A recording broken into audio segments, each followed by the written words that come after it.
All right, boys and girls. It's Ebro and Laura Rosenberg out. Just had the baby. Baby Berg is here.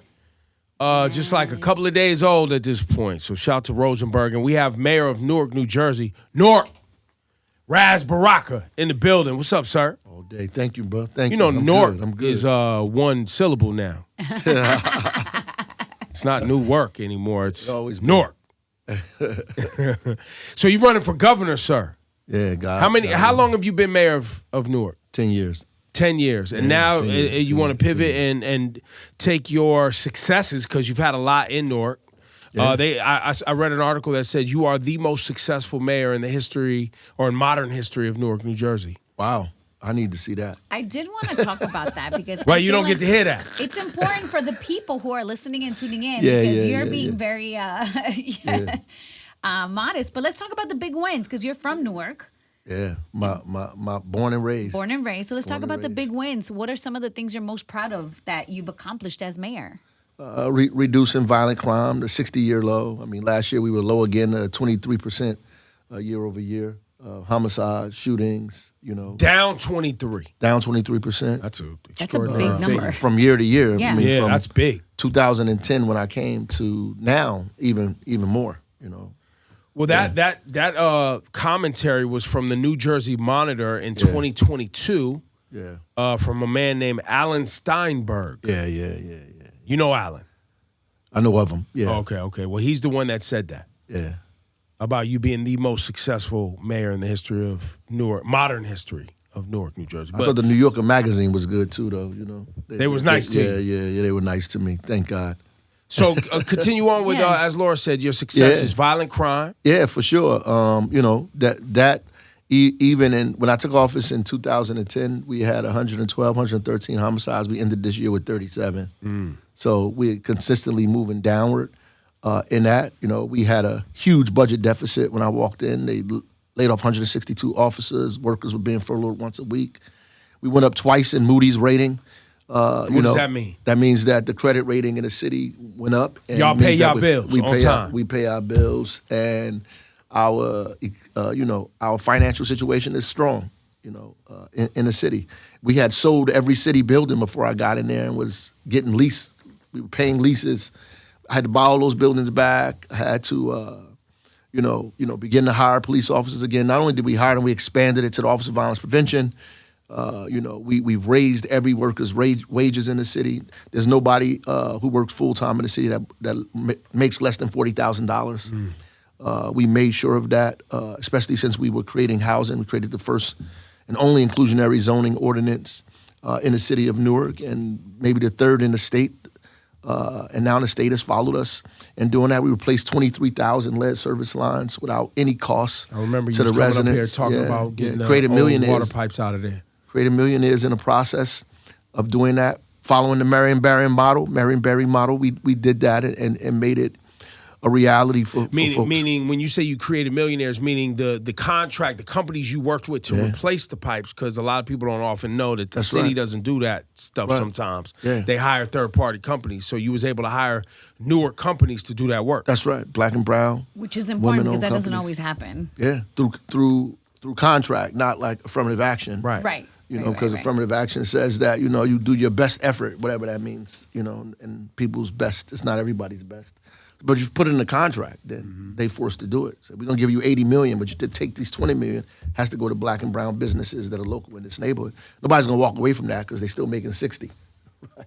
So that's really what it is. We've expanded broadband, internet to hundreds of families that are in Newark that are poor working class families to $20 a month because we have our own broadband, our own cable in the city of Newark that we're able to in fact do that.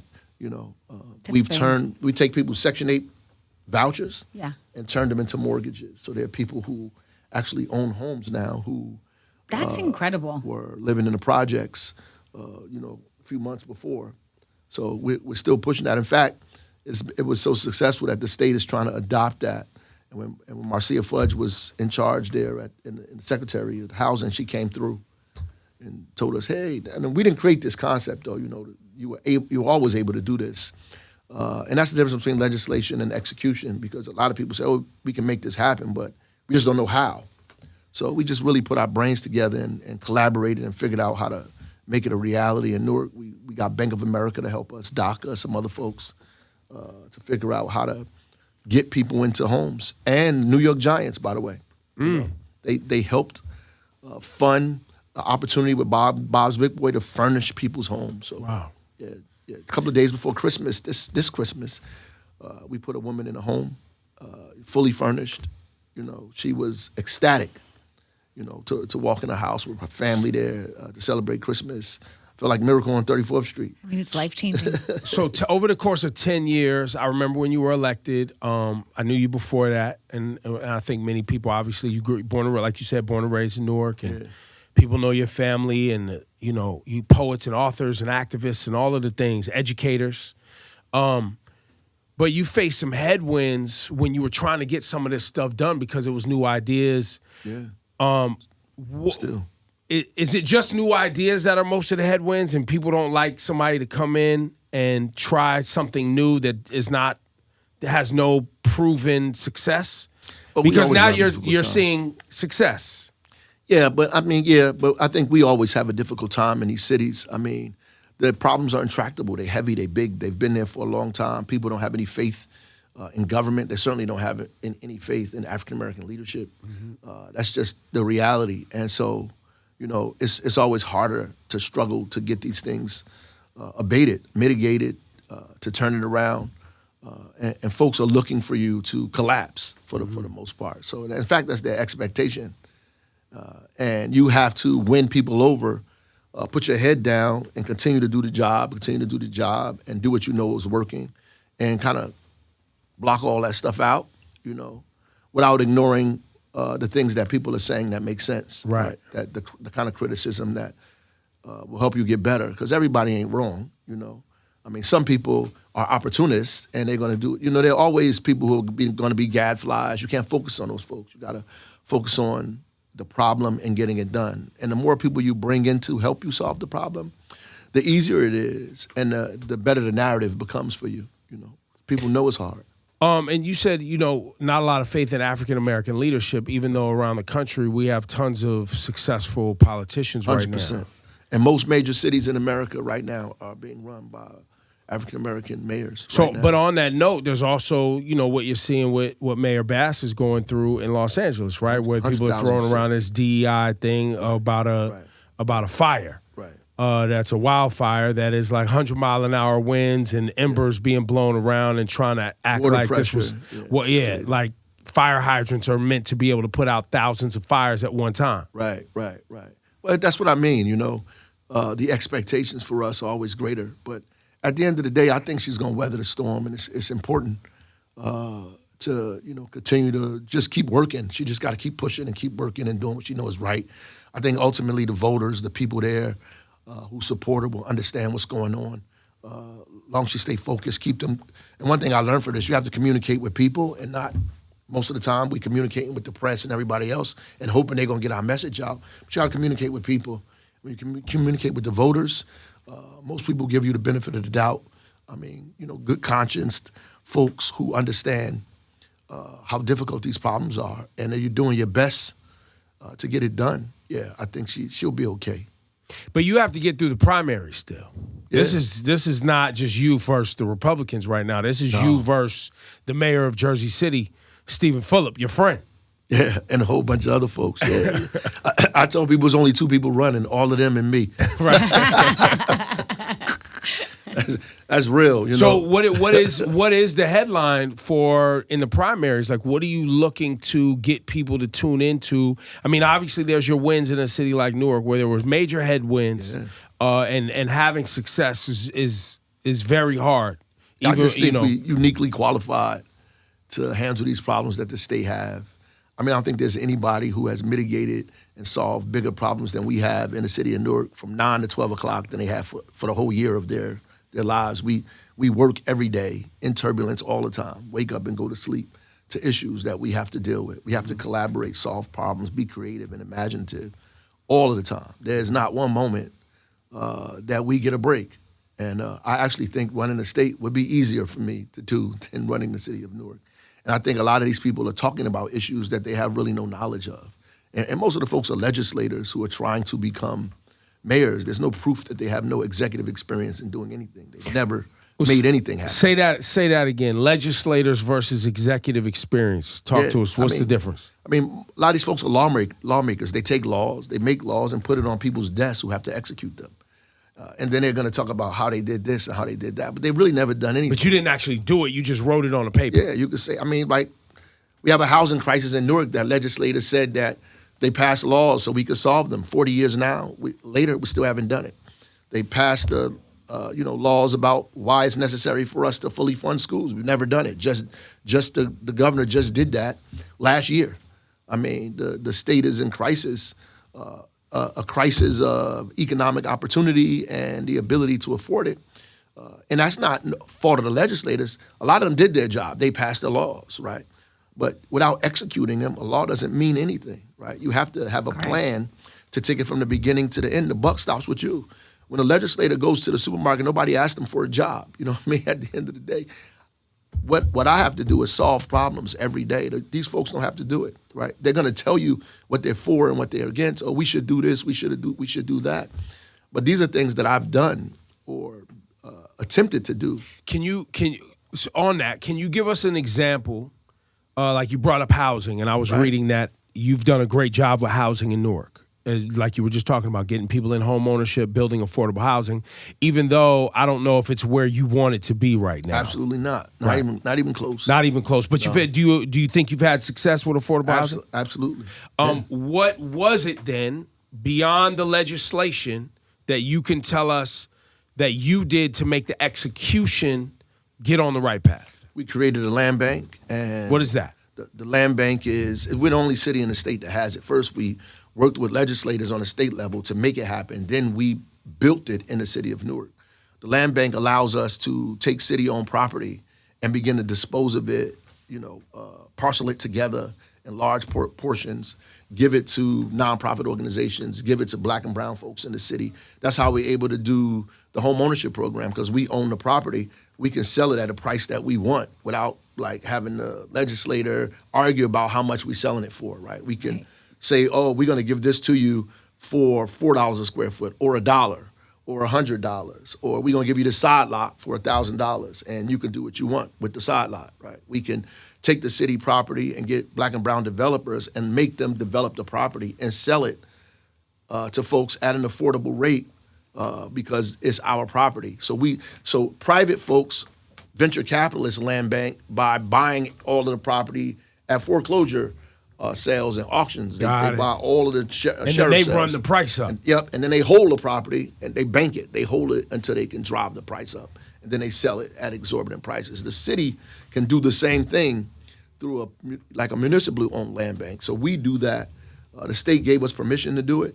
We did it. We're the only city in the state that has it, which is why we can do these innovative programs that we do. We built the Office of Violence Prevention, right? And because we built the Office of Violence Prevention, everybody, defund the police, do this, do that. We took percentage of dollars from public safety, and we built out public safety. So we really didn't take dollars from it. What we used, you moved it to another execution. Yeah, to another opportunity in public safety. So we expanded public safety by hiring more social workers, hiring outreach workers, hiring, all kinds of, folks that would help us to advance public safety in a civilian way.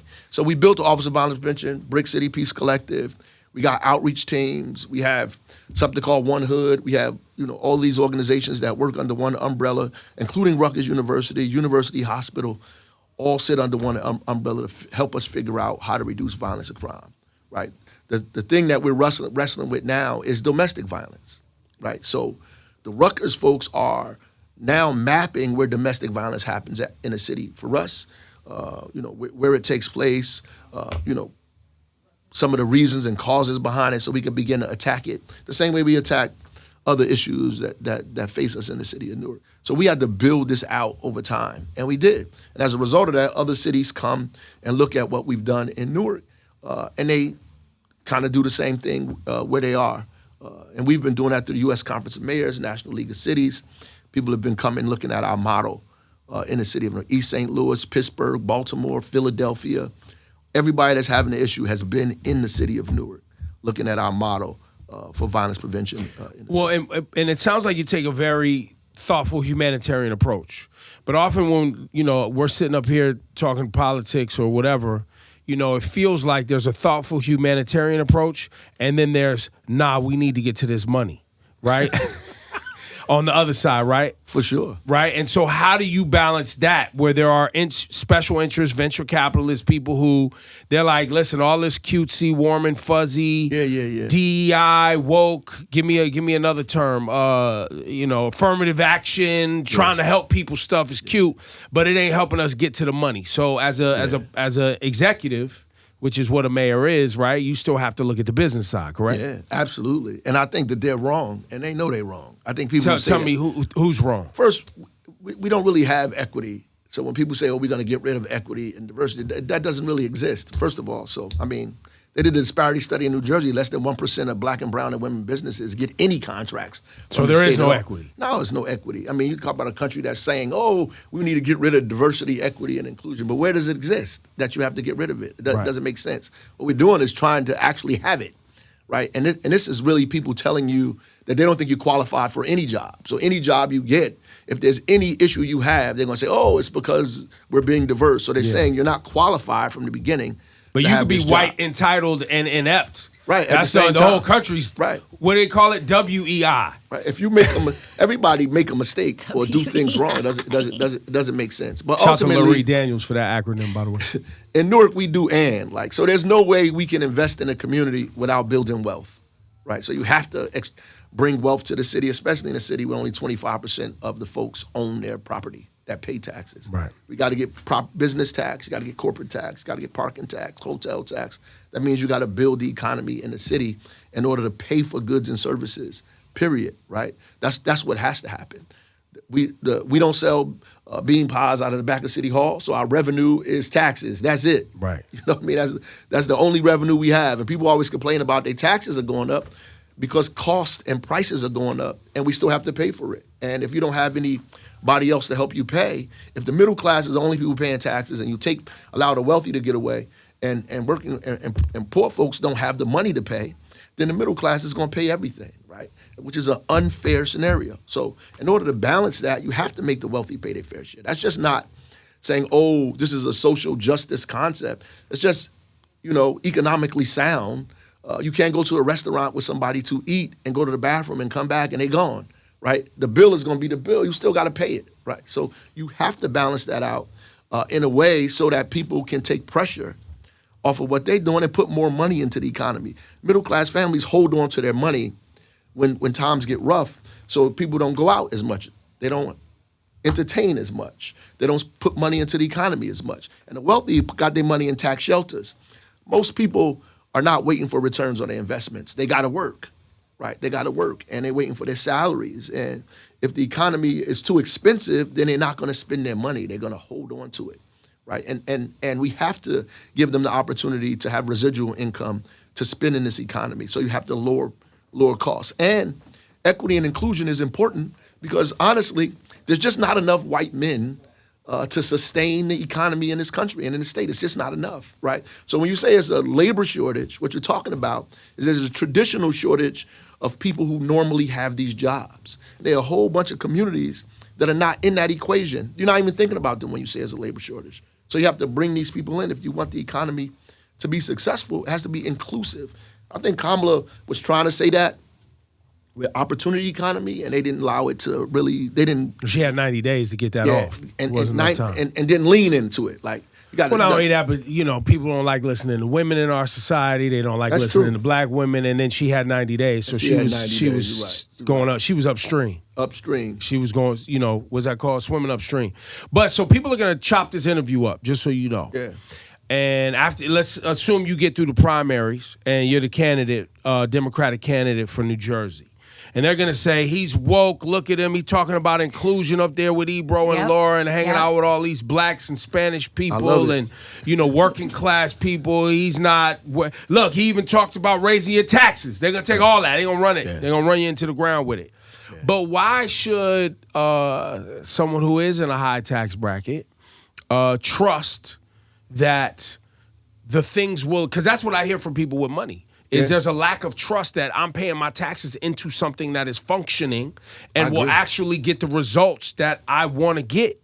So why would Ras Baraka as governor be able to get these results in a state where, and we love Governor Murphy, but he's failed on the New Jersey transit improvement thing. Was like that's been like his big failure, right? Like he wasn't able to make it better or get money pumped into it. You talked about education in the state of New Jersey. What are these things that you're going to be able that you think you'll be able to fix? And those are real questions. And at the end of the day, I agree that we should have a functioning government that's efficient, that is getting the returns on the investment, because really what it is, an investment. So because we have one of the best transportation infrastructures in this corridor, it should be operating. It shouldn't be breaking down. We should be investing in it.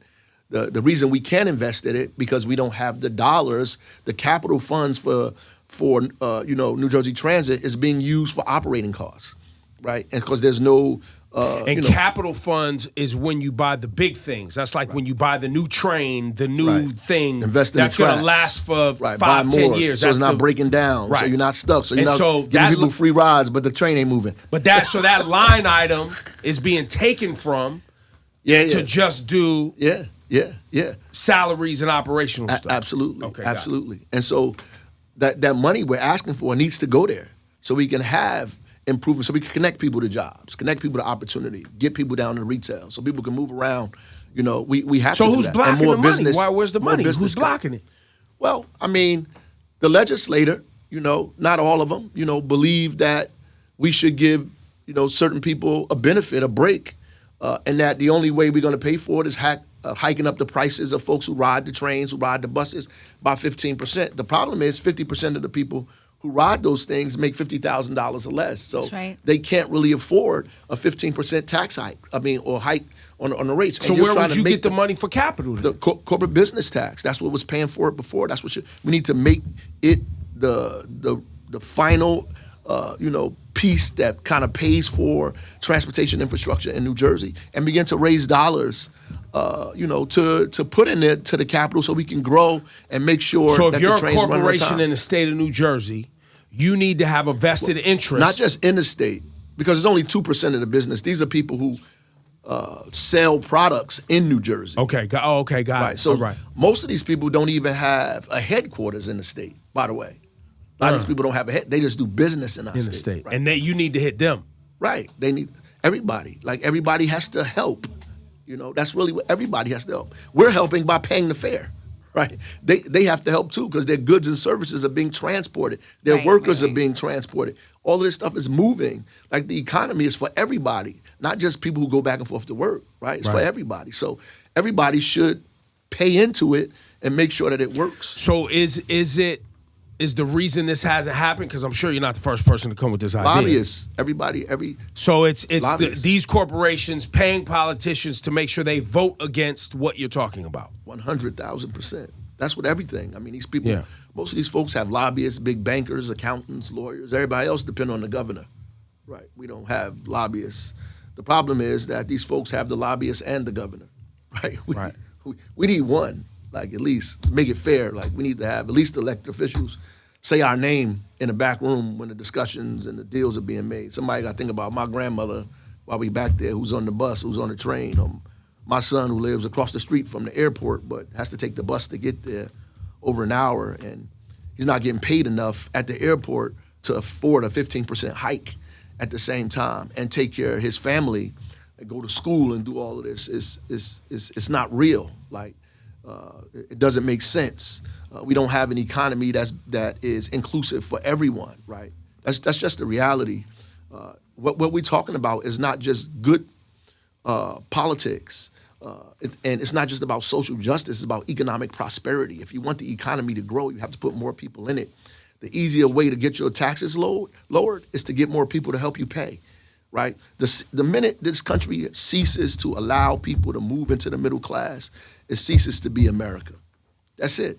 And do you think we're headed in that direction right now? Absolutely. That's so why do you think the next 4 years with this incoming president and the people talk of oligarchy and billionaires in the government and tech billionaires and everybody running the government, you think that they're concerned about what you're talking about? Yeah, I think so. You think they are concerned? They should be. Got it. I mean, at least people who are paying attention and see what's happening, that this guy can run around and put out a tweet and the whole legislature and Congress begins to move in a certain direction because he tweeted something. That's insane, right? To have him have. So you see some danger also. Oh yeah, it's absolutely dangerous. What's happening? The concentration of wealth in fewer people's hands. So I guess the song "Money, Power, Respect" was right. First you get the money, then you get the power. Yeah. But at the end of the day, these folks got all the money. Now they want the power too, right? And that's what makes it dangerous, right? There's no equal footing here, and it's problematic, Before it was the military-industrial complex, and now this is becoming very, very dangerous. This oligarchy is becoming dangerous. And the things that Trump talked about, he doesn't even intend on doing for working-class families who thought in their mind, I don't know why, that it was going to help them. So the problem is we want, for example, say we in New Jersey, we fighting for cleaner trucks, right? You want a cleaner truck, you want a cleaner environment, you want the green environment. Like 18-wheelers, cleaner 18-wheelers. So you telling like independent contractors who drive trucks that they have to change their truck out. But black and brown and working class folks who have those trucks that are 20, 30 years old, you giving them $30,000, but the truck that they got to buy is $150,000. So the gap is too big, and then you telling them in order to qualify for this, you got to work at Port Authority or work at a specific place in order to do this. So you cut off my business in other places. I'm not independent anymore. Now I'm tied to a place. So now some Republican could come and say, "Oh, the green economy is going to make you bankrupt. It's going to make you poor." You believe it. That's right. Because nobody's talking to you. Nobody understands what you're going through. Nobody came to your house and said, "Look, we're going to fix your issue," because what we want is right, but we have to find a way to help this dude here who's been making a living off of driving his truck for the last 15 years. That's 30 years old, and now you're telling me I got to change my truck. Like, who going to put food on my table? Do you think you'll be able to get that granular as a governor? You were able to do it in Newark where you're going door to door. People know you. They know what you've done. But do you think you could do it as you run for governor of New Jersey? Absolutely, and really get man. people to understand what's happening? And even in those super conservative areas? I'm not going to chase Liz Cheney, though. I just want you to know that. So I'm not going to be chasing Liz Cheney around. I'm going to where my votes are. I mean, there's more Democratic registered voters in New Jersey. We got 900,000 more Democratic registered voters. Why should we be playing with these other people? So you think that you think Kamala and them made a mistake trying to play that moderate thing or trying to attract moderate Republicans over? Yes, I think it's a mistake. I think it's a problem for the Democratic Party that you have to build on your base. The foundation is important. You can't build anything without a foundation. If your foundation falls apart, the whole thing comes down. You have to strengthen your foundation and add people to the foundation. That's it, and that's what we have to do in New Jersey. Look, we've been to thrift shops. People had events for me at thrift shops, barbershops. I was at an eyeglass place in Montclair. Old boy opened up his shop, said, "I own an eyeglass store," put out flyers, standing room only in the eyeglass store. I'm coming. And what are people asking you? What do they want to hear from you? Affordability, that's the number one thing. How you going to bring my taxes down? How you going to deal with the cost of housing? How you going to deal with all of these things? And these are hard questions because the answers, a lot of folks don't want to hear the answers, especially in a place like New Jersey or this country, because we have been going it alone as opposed to dealing with the social contract that we really signed to be together collectively with one another. Because that's the only way we can solve this problem. And politicians tell people, "Oh, we're going to lower your taxes," but it's just a lie. Because they can't do it. Like there's no way to do it. They can't do it and not do the things that need to be done. Like you can't lower taxes and allow the healthcare industry to raise their prices every year arbitrarily and let insurance companies just charge whatever they want. You can't do it. It's impossible to let and not invest. But then you go into war with Wall Street if you don't allow them to get their money, right? And not invest in alternative energy sources, because now when energy gets scarce, the bill's going to go up. That's it. And Trump can't reduce the price of eggs because the cost of the oil that helps transport the eggs to your supermarket is high. that cost is passed down to consumers. And until you lower those costs, these costs are going to be high. Well, the eggs thing, he's already said he can't even help him. Because you're not going to challenge after he got the the people. vote, he moved on Right. anyway. It's kind of hard. I don't know if I Yeah, can and they do started that. talking about Greenland. You're not going to... And the Gulf of America. And the Gulf of America and the Panama Canal. We off the eggs. You got to lower price. You got to lower the energy costs. You know, you got to lower the healthcare costs. Right. That's the number one cost of any elected official, any governor, mayor, president, whoever. The healthcare costs. I got to pay your healthcare. That's right. When you work for me, I got to pay your healthcare, and those costs go through the roof. And because all we have is taxes, I got to raise your taxes to pay his healthcare. That's it. I mean, that's simple. Until we get that under control, the prices are always going to go up. And so, because this conversation was really great and insightful, what we've seen as we sit here and we meet politicians from time to time. Some never come back. You've been on a few times. As soon as they get the job, we don't hear from them sometimes. But Phil Murphy came back around. And some people do. But often, what happens after we have these real constructive conversations is we start to, at least I pay attention to this, you start to see attacks on the politician, the individual, from the newspapers, and I won't even call it conservative media because I think a lot of media is just paid, right? Depending on who advertises with them to keep those advertising dollars coming so the doors can stay open for media, right? I'm assuming the conservatives are gonna come after you at some point. Oh, they already started, so it's all good. What are they saying about you? What are you hearing? In Newark, we passed the law to allow 16 and 17-year-olds to vote. This is one thing, to vote in school board elections. Okay.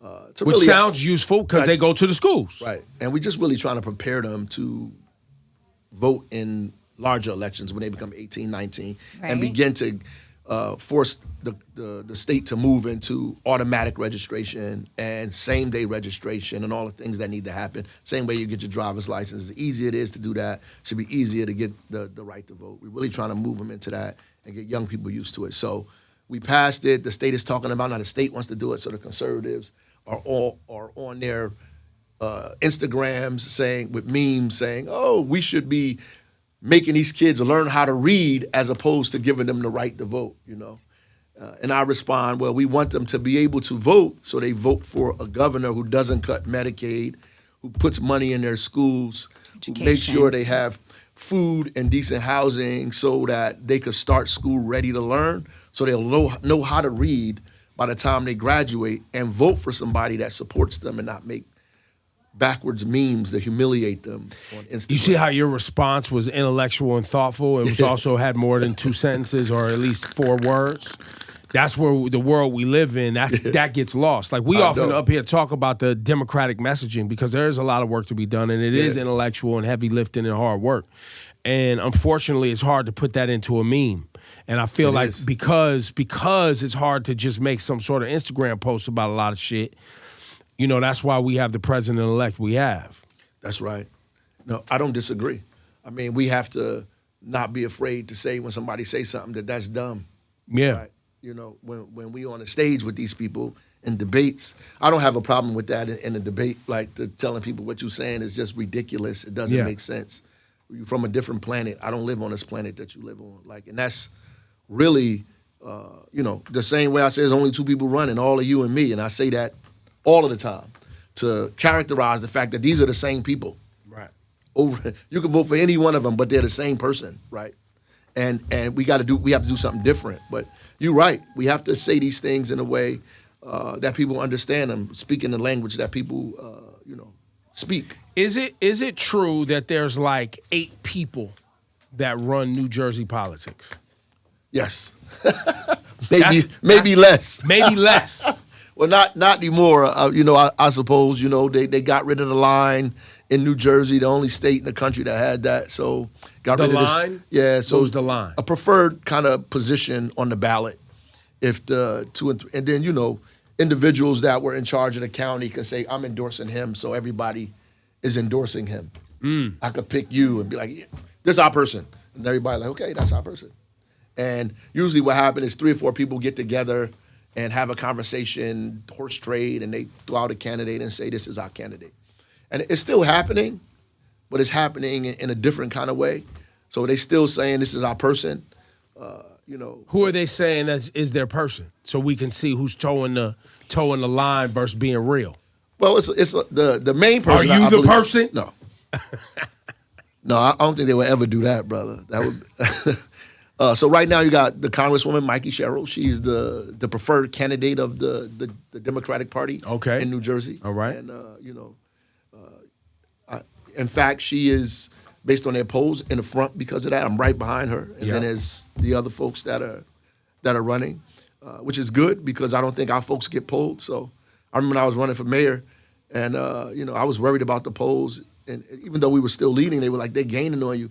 My brother would walk down the street with me and say, they didn't poll him. They didn't poll her. They didn't poll this guy. They didn't poll him. Yeah. Like, they don't even know these people. The polls lied, man. The polls Right. lied on Hillary. The polls lied on Trump. Yeah. And our folks, when they, hello? Click. Right. Yeah. Who are you? Why are you playing on my phone? Yeah. So, at the end of the day, if we're doing good in their polls, that means we're killing them.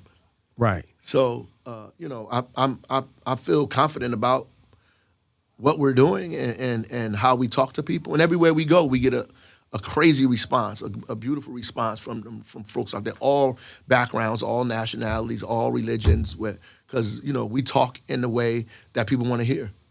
I'll be honest, man. When Raz came in today, and I know we got a wrap, I said to him, "Are you sure this is what you want to do?" And the reason I said that was because I would hate to see, I don't know. We've seen Newark struggle for so long. The fact that it's on the, getting on the right path and getting in kind of like the habit and the culture of knowing what doing the right things and being in the right trajectory actually is, right? Like the culture of winning, right? And so you sound like you live there. That's some of the people say that to me all the time. Well, I have family and friends there, and and so to see you go from that level and go to the state level, it's gonna be heartbreaking for people, right? Because there's a lot of trust that you built, and people know you care about the city all the way. Yeah, if I had people who give me a hard time, now who gonna run the city when you go? But I'm sure there's somebody that's right behind you who's been studying you, who's ready to continue the work. There's always somebody that's prepared and ready to go forward. And I think sometimes we hold on to stuff too long, right? And it's time to allow somebody else to spread their wings and do their thing. Hopefully some young person able to come up and get it done. There you go. Yeah.